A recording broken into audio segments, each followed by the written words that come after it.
အခုရန်ကုန်မြို့မှာဗျာအခုစစ်ဆောင်တွေဖွဲ့တွေရခိုင်ကစစ်ဆောင်ဖွဲ့တွေများပြရောက်လာရန်သားမန်းသားနဲ့ကျွန်တော်တို့ကလက်ခံလို့လုပ်ကြပါနဲ့ဗျာလက်မခံကြပါနဲ့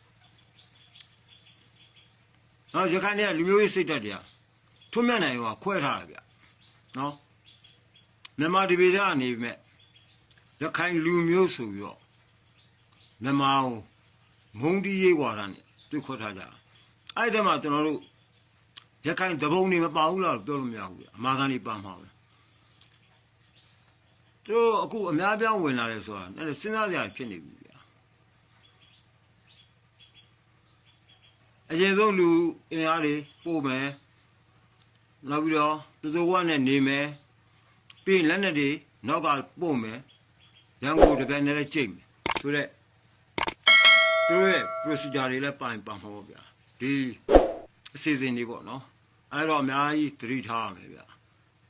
ရှင်းပြောရင်ဗျာရခိုင်ကိုလက်မခံတာအကောင်းဆုံးပဲဗျာမိုက်ရိုင်းတဲ့လူမျိုးတွေဗျာရိုင်းဆိုင်တွေဗျာနော်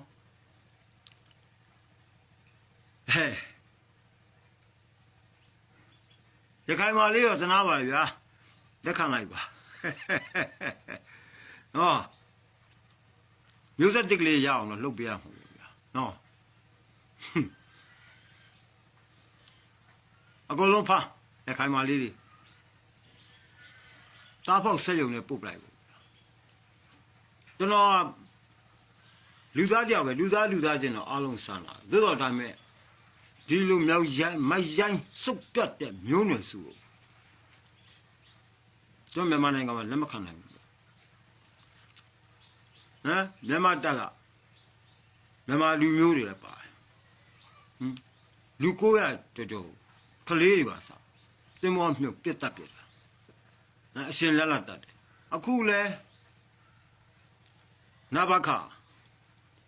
ရာရှိရဲ့ဇနီးတာမေးရတယ်